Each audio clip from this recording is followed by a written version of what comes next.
So here's another problem where we could apply dimensional analysis.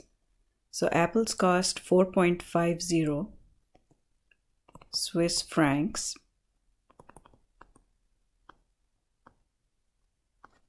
per 1 kilogram. Now we need to convert this to dollars per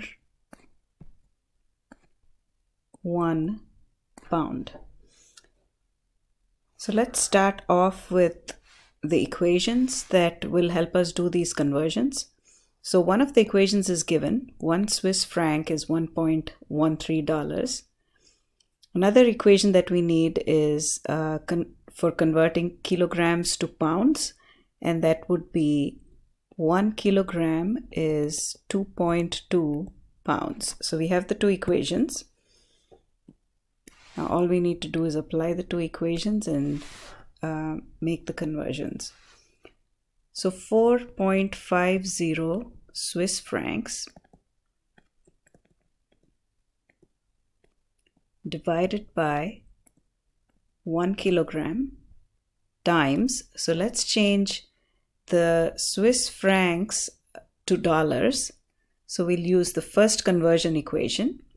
And remember that we want the dollars in the numerator, so we put $1.13 over 1 Swiss franc.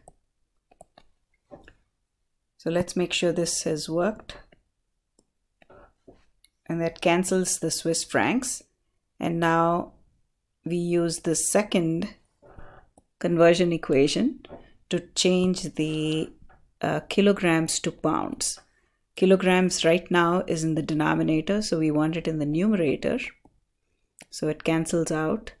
Divided by 2.2 pounds. Let's make sure that we cancel the kilograms with the kilograms, and now we are left with dollars in the numerator and pounds in the denominator.